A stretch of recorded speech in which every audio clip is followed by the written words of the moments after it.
Hello, Keith Livingston here with Healthy Intelligent Training. I'm talking to Rod Dixon, one of New Zealand's iconic distance runners and middle distance runners, all-time ranked from 800 metres to the marathon in New Zealand and in the world at one stage. So where are you now, Rod? I'm in a place called Marahau, which is right on the edge of the Abel Tasman National Park, and that's on the western side of Nelson, New Zealand. Not far from your hometown. Not far from the hometown, about 45 minutes drive, and I'm actually looking out now to where we used to, back 40 years ago, we would come over here and run from Marahau, which is the opening of the Abel Tasman National Park, and we would run to Aotearoa, and that was about 43 kilometres. And we would do that 2 times a month for 3 months. We would go to Aotearoa, and a friend would come around in a boat with a keg of beer, and we would gather greenlet mussels off the rocks, and we would have a potbelly going, and we would make mussel stew or soup and drink a keg of beer, and then we would come home. And that was Sunday morning, and they used to take us about 2.5 hours, 2 hours 45. Who was we? Was that you and your brother John? John and the Nelson Club. In fact, in those days it was, well, it still is, called the Nelson Amateur Athletic Harrier and Cycling Club, and that was formed in 1896. So we weren't doing anything new, but we were carrying on an incredible tradition of the Harrier Club. It was a Harrier Club, run club. We called it more run club than we called the Harrier Club, and it was just fantastic. I think at its height we had nearly 500 members, and that was every weekend. We would have, during the Harrier season or the club season, and we would have cross country, we would have road, we would have beach running, hill running up the Tākika Hill, which is, we call it the Marble Mountain. And so there was a running event on pretty well every weekend. Some of it hosted at farms, some of it hosted at the race course or the golf club or the beach or national parks. Just incredible. And that's how we all started. And I joined that run club when I was 12 years old. Looks like you've just had a bit of a shower. Just had 3 hours on the mountain bike, actually. Fantastic. So you're back on the mountain bike? Yeah, beautiful. We've gone to lockdown 3 now, so we're able to go into the forest trails. And so I was in the Kaiteri Forest today, and met up with a bunch of guys, and it was some of them I remember 30 years ago. You came into international prominence, of course, in 1972 in those marvellous games in Munich, which were blighted by the Israeli massacre. Can you recall what it was like to go into the heats as an unknown and then start to come through the rounds, and how you prepared for that, and how your brother gave you the background to be able to do that confidently? Well, Keith, in 1971, I made the New Zealand World Cross Country Tour, or team. And so I was introduced to travel, training, as the team went through the United States and on to England, and we stayed there and trained, and then we went down to San Sebastian in Spain for the World Cross Country. And a huge influence traveling with a lot of the legends of New Zealand sport. Eddie Gray, who was a New Zealand cross country champion, Gavin Thorley, Jeff Pine, who had spent time in the United States on a scholarship, Brian Rose, a legend from running days and previous cross country tours. And so I was introduced to the routine of traveling and training, and that was something that allowed me to sort of expand my thinking from the New Zealand days or the running days of my hometown and club. So I really didn't travel much around New Zealand a lot.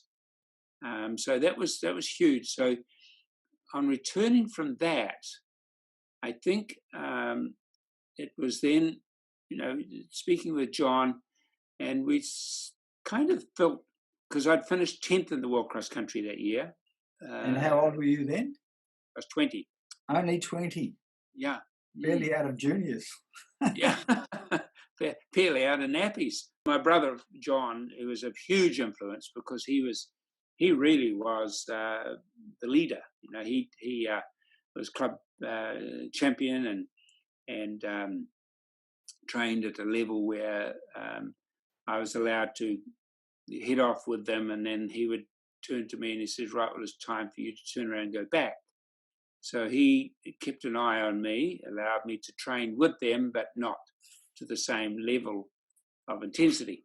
So we, when I got back from World Cross Country, and John sort of said, we should be looking at the Olympic trials. We should be looking at making track team. And of course, I had run steeples, the scallop steeples. I'd run a lot of races of over 10K, 12K. And I think it was natural, for people to be saying, well, he's obviously, if he goes for the Olympics, maybe steeplechase or 5,000 meters. And there was a bit of speculation going on with that. So John sat me down and he said, well, what do you want to do? And I said, I'd like to go for the 1,500. And he goes, whoa, where did that come from? And I said, I don't know. He said, well, of course, you haven't broken the 4-minute mile and you haven't really got a very good 1,500 meter time. But hey, if that's what you've got in your heart and that's what you've got in your mind, let's see if we can make this thing work. He said, the good thing about this is that that's what you want to do, so that you'll probably want to come to training every week. You'll probably want to come for the long runs. You'll probably want to do all the training because you've got this goal. The goal. He said, that one thing I like, and we learned this from our father and our grandfather, is that hold on to the goal, let go of the timing. So the goal is important. This is what you want to do. Now, let's see what the timing is going to bring to us. And slowly but surely, through training and preparation and laying that foundation, which was based off Lydiard principles and philosophy, and Arthur had spent time with the Nelson Club. He used to travel around the country and coach the coaches. Now, John kind of understood all that. I was 4 years younger than John, so I wasn't quite able to pick up on Arthur's philosophies and principles, but I understood the basic principles. John and George Mackenzie, who was the brother of Dave Mackenzie, 1967 Boston Marathon champion, George understood it all, and so did John. And so between them, they were working on a plan. And that plan started to unfold for me, where I would run my best 400-meter time, my best 800-meter time, my best 1,500-meter time, went to the Centre Championships, won that, went to Christchurch, won the Canterbury Champs. So there was quite a trail, quite a journey beginning with all this. But of course, the big thing was now to, you've got to break the 4-minute mile. That was a big goal. And it was something I always wanted to do because I was fascinated with Lovelock, and I was fascinated with Snell and Hellberg and Bailey and McGee, and incredible history of New Zealand. So I was able to put all that together. And I remember now Tony Polhill had won the British Championships 1,500 metres that year, 1971. And so therefore he was we had to try and beat Tony in pre-races, but we didn't have a lot of pre-races, so it came down to the nationals, and Tony and I were first and second. I was just a fraction of a second behind Tony, and then we went on to. Then I went on to break the 4-minute mile in Wellington, Lower Hutt, and then went to the Olympic trials. And but John realised that Polhill wasn't going to run the trials, and a couple of other guys weren't going to run the trials because they felt that they would rather leave their season racing for the selectors to base their selection off what they'd done. But we felt that the Olympic trials was important. The reason to have the Olympic trials was to show that you can step up for an event like that. But John recognised there wasn't anybody really to help or to set the race up. So what he did is he came in as pacemaker. He came in and made sure that we ran those first 3 laps exactly on schedule, on Olympic qualifying time. And as we went down the back straight, he moved over and he says, "You go for it, boy." It wasn't quite those words, but you can imagine what it was like. Get that. And I'm off. We're down the back straight, into the turn, and I come into the home straight, and here's John screaming at me. And I go, how the hell did he get here that fast? But that was all the boost I needed, and I went across the line, and I won the Olympic trial and qualified, ran the qualifying time. So now it was with the selectors to decide whether, in fact, I would be making that Olympic team. And when the team was announced, Dixon and Polhill were our 2 1,500-metre runners. And so really, Keith, that was the beginning of that journey to Munich and training. Now, the New Zealand team, we went to Europe and to Scandinavia, and we had a number of races. We went to Aarhus in Denmark, where we met up with Arthur Lydiard. And Arthur came and ran with us and trained with us, and we ran a race in Aarhus in Denmark, and then we went on to Oslo, ran in the Bislett meeting, went on to Stockholm and ran in the Stadium Kobana at the Olympic Stadium, and all this was laying an incredible foundation to me, incredible passage of what it was like. And then we went on to Munich, and there at Munich we were able to settle into training. I did have all my training with me. John had given a pretty good brief and a pretty good outline. John's philosophy, his 3 favourite words along with mine are learn by doing.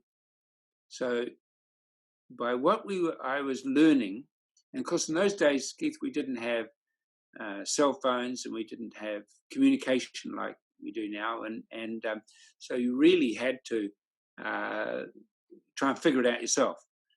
Voldy Bredis was our coach for the track and field, but he was more field, and Voldy came to me and he said, "If there's anything I can do to help you, let me know." So he didn't come to me and say, "I want to look at your training," and did he? He just wanted to be of value to me.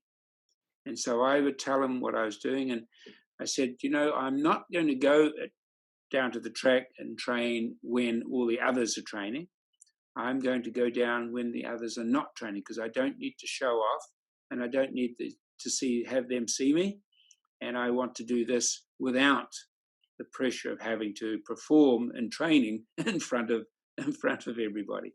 So Voldy supported me on that, and off we went.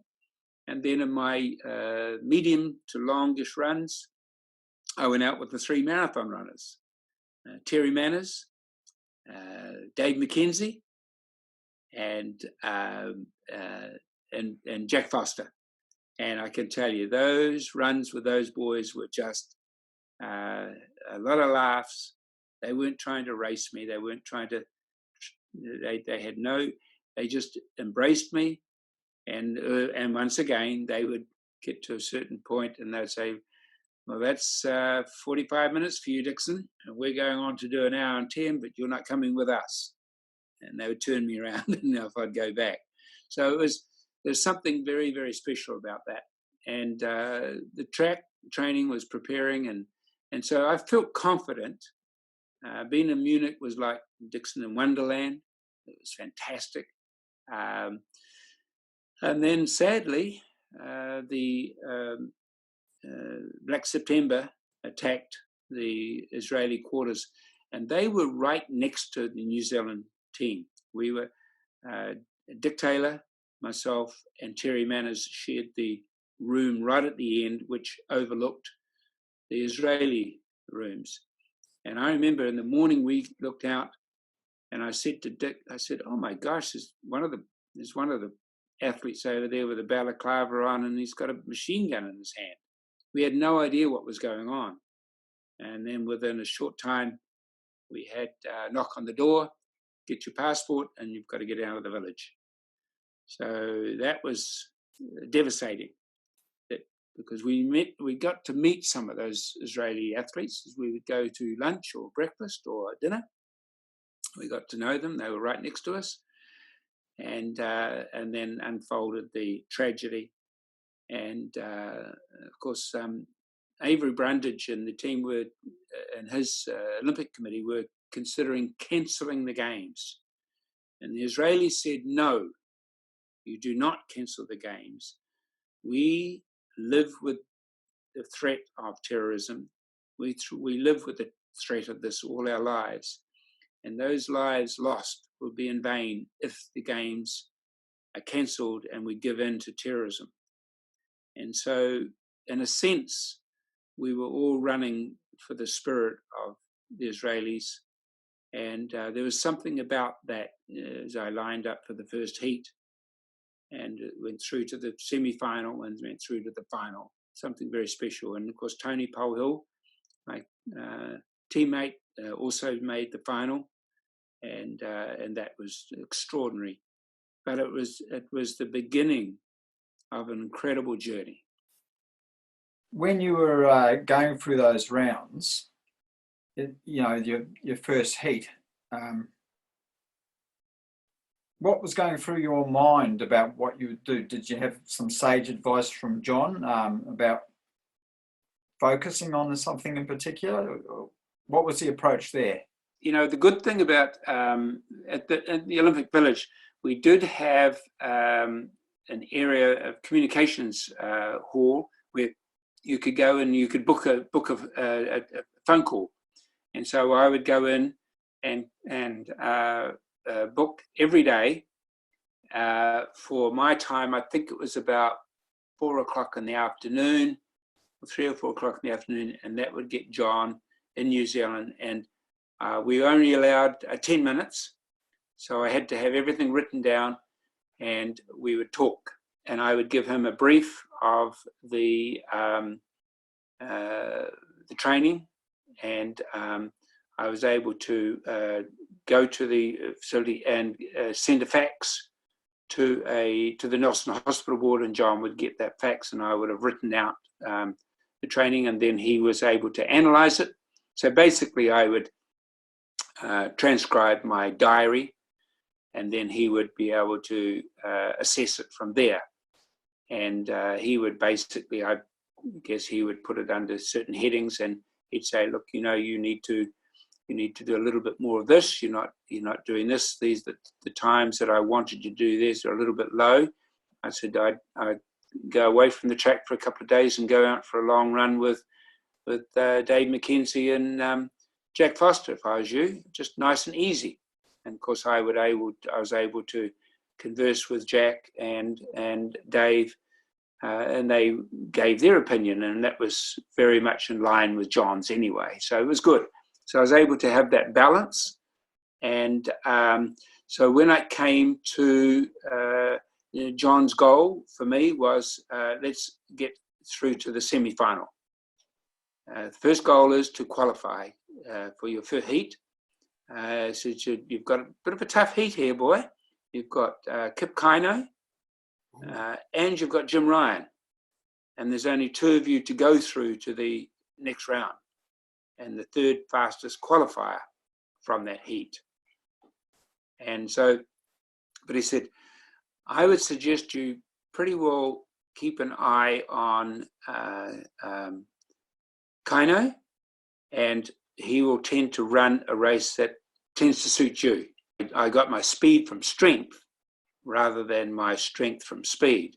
He said, you want to be up there with the leaders, and Kaino will, as you know, traditionally will run that 3rd lap pretty solid.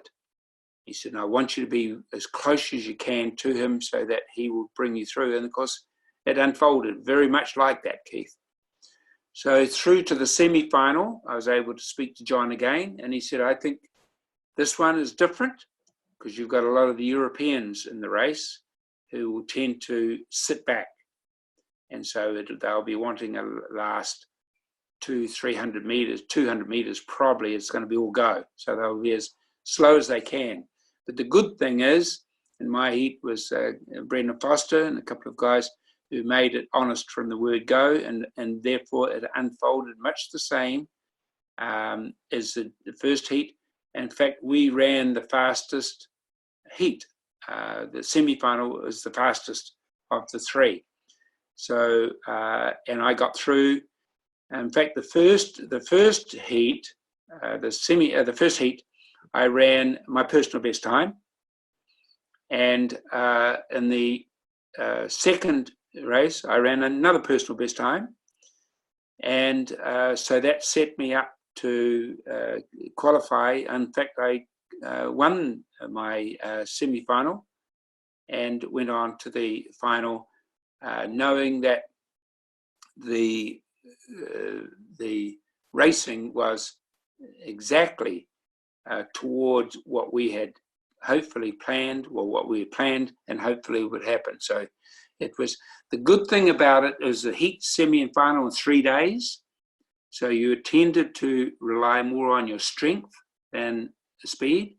So as the demands on your strength increased, I performed better. I performed better with a faster laps and faster race, and as it showed, each race got faster for me, and my strength was the basis for that. Then coming into the final, you were up against, of course, Kaino and Vasala. Pekka Vasala. Pekka Vasala. Yeah, who you still keep up with, don't you? Yes, yeah. We just 4 days ago, we communicated. His wife Anya speaks fluent English, so we communicate and talk. And in with that loop too is Jan Davey, who is the wife of Graham Davey, who was our team manager. So we've had an incredible friendship now. We lost Graham last year. Oh, I didn't know that. For us. But I speak with Jan from time to time. But it's incredible to think, I met Pekka in 1972, and there wouldn't be very many years that we haven't communicated 4 or 5 times in that year. Incredible. That's fantastic. Isn't that a great thing about the sport, how you can become friends with people and just stay in contact and touch base years down the track, and... Well, I was always fascinated with Don Quarry and Steve Williams and the sprinters. They would come down to the track and they'd be there over 2 hours training, and yet they're only 100 meters. So I would watch them and how they did their drills, how they do their plyometrics, and how they would do their. And I was fascinated by that, and I adopted a lot of their warm-up drills and skills, and I think that tremendously, that really did help me a lot.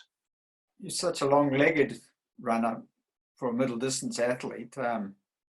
You probably found getting the turnover like a sprinter a bit more difficult. Is that right?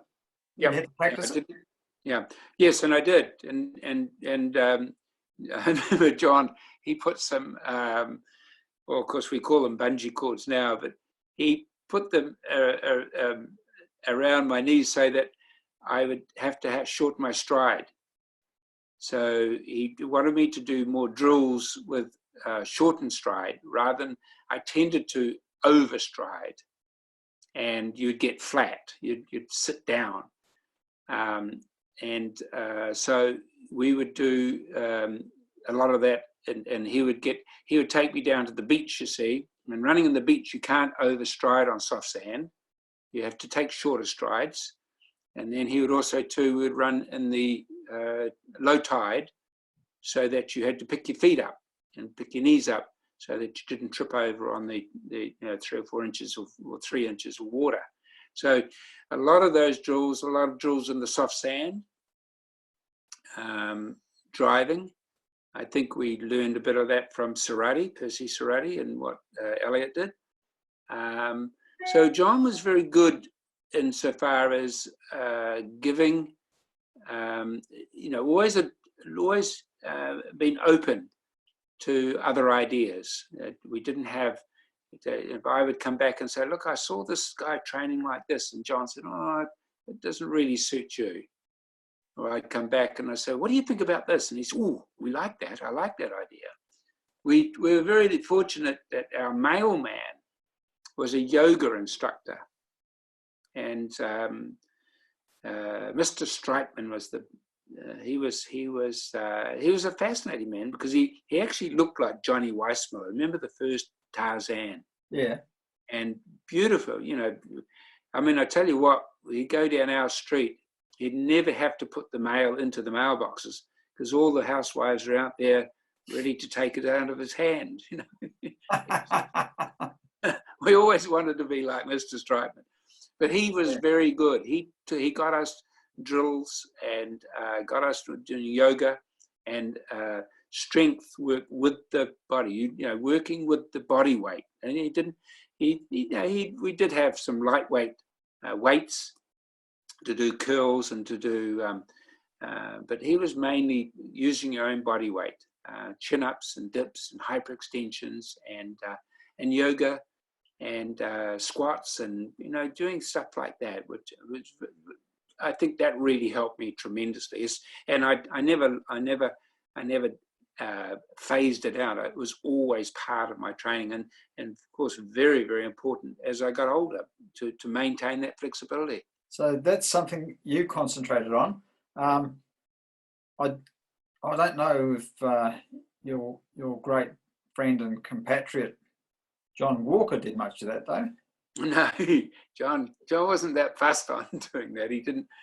He would look at me doing all my sort of routine, and he'd just sort of jog around until I'd finished. He thought I was a bit odd.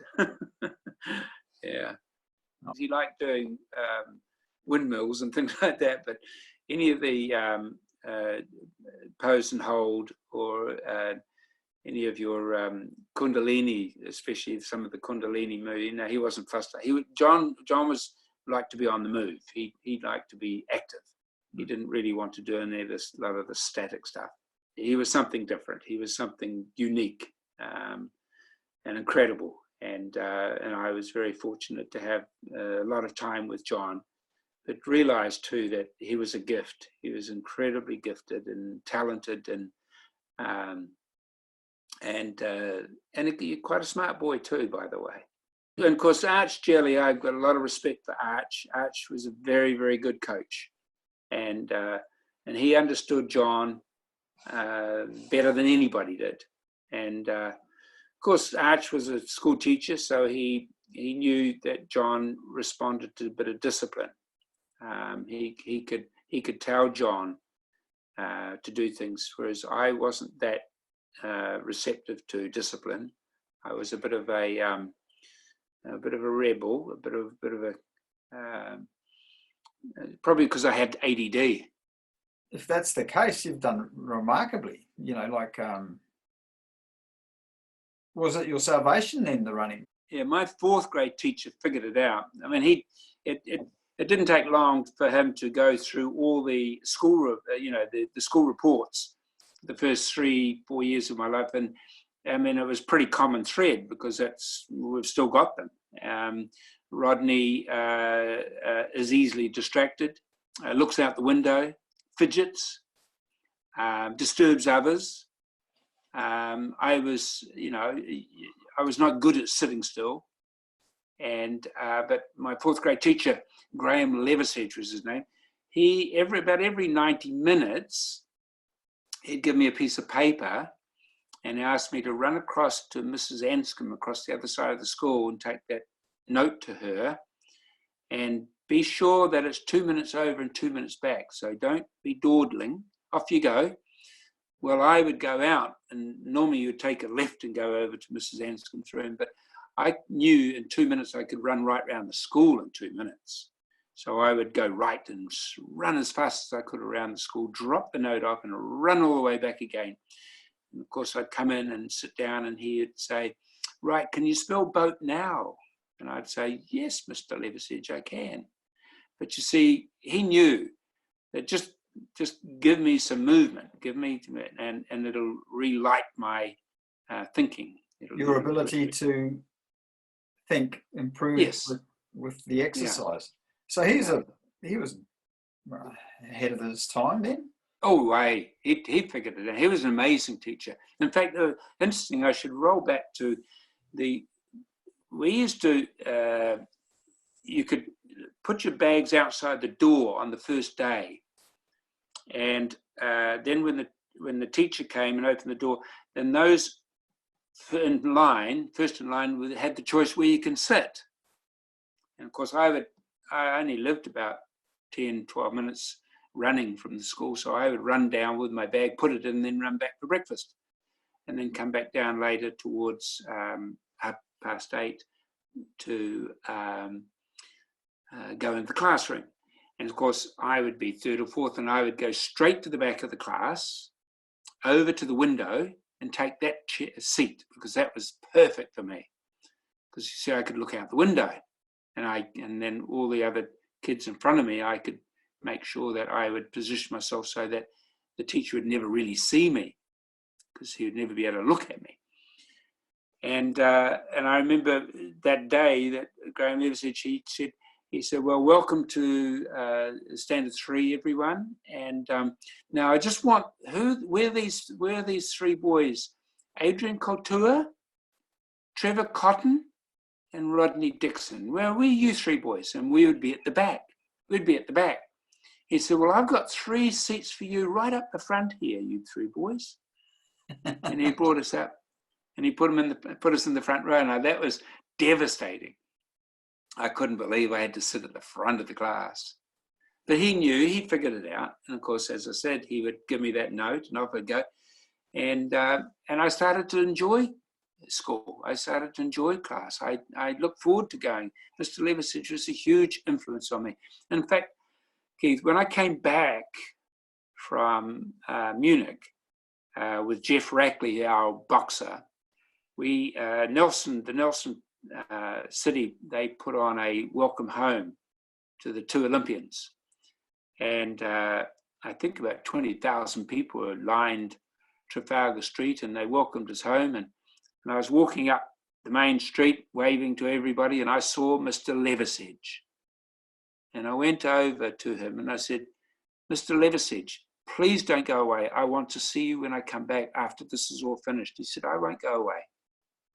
And then I mentioned to the mayor, I said, Mayor, you've got a reception. Is there any chance that my 4th grade teacher, Mr. Graham Levisage, could come and join us at your reception? He said, absolutely. So I went down and got him and took him to the reception. And the mayor called upon Graham Levisage and said, well, Graham Levisage probably knows young Rodney better than anybody because he was his teacher. And Graham said he was on the move. He was brilliant at all sports. He loved sports. He loved being out, running around. And he said, and by the way, young Rodney, remember that note I used to give you to take to Mrs. Anscombe? And I laughed and I said, yes. He said, there was never anything written on it. So what it was, Keith, is he gave me he knew to dispatch with me to get me moving, and that was a huge change for me, and we were able to understand what it was all about even at that age. My parents understood that, I'd played rugby and I'd played soccer and I played cricket, but it didn't give me the outlet that I got when I would run, and those days were the blessings for me. That plays itself out into what you're doing now with Kids Marathon. Yeah, well, I'm just giving back what is part of my journey, part of my life. I mean, really, Keith, it was after 72, I was asked who inspired me and who are my heroes, and I said, well, my brother is my hero. But I thought Sir Edmund Hillary coming to my school when I was 10 years old, I said, Sir Edmund Hillary is an inspiration to us all. I remember he came to our school and he said, Mount Everest wasn't high enough, your goals, your dreams, and your aspirations. And that was on our fridge door for 10 years, probably. But I said, yes, so Sir Edmund Hillary was a huge influence. And I remember one of the journalists said, well, have you told him that? And I said, well, he lives in Nepal. Oh, no, he lives in Auckland. I said, oh, yeah, but you wouldn't be able to ring him because, you can't call the Queen and you can't call Sir Edmund, Well, actually, I was told, in the phone book, the Auckland phone book, Hillary Edmund Percival, 282 Remuera Road in Auckland, with the telephone number. So, of course, I went to Auckland in 1973, and I didn't ring. I went round and knocked on the door. And Lady Hillary came to the door and she said, yes. And I said, my name is Rodney Dixon, and I've been to the Olympics, and I want to tell Sir Edmund Hillary that he inspired me. She said, just a minute. And he came to the door. And he said, now, what is this, young man? And I thought, well, I better take the medal out of my pocket just to support that story. And he held it, and I told him about how he inspired us. And he said, this is very fine, young Rodney. Will you promise me one thing? And I said, yes, sir. And he said, will you inspire the next generation? And I said, I would, sir, I will. He gave me the medal back and closed the door. And that was, he didn't really, I think, well, what do I do now? But what it was, as my mother said, just let it be. And that's where the goals and timing. Hold on to the goal that you will inspire and just let go of the timing. It'll come to you in your own time. Well, in 1990, when the local school in Lee was going to be closed down, I said, let's see if we can save the school by getting the community involved in a fun run. And that's when I did. And not long after that, I think the second year, I said to the media that I was doing this because Sir Edmund Hillary asked me to inspire. Well, the Hillary Trust called me and they said, we've just read this about what you said, but you've never told Sir Edmund you're doing it. And I said, well, Sir Edmund never asked me to tell him. He never told me to tell him I have to do it. He said, just, would you inspire? I said, well, Sir Edmund would like to have lunch with you. Would you have time for coffee? And I went down and had coffee with him, and he, incredible, because he became the patron of the program that is now Kids Marathon and has over 500,000 kids. Fantastic. Well, that's great, Rod. We've got other stuff we could perhaps chase up down the track, but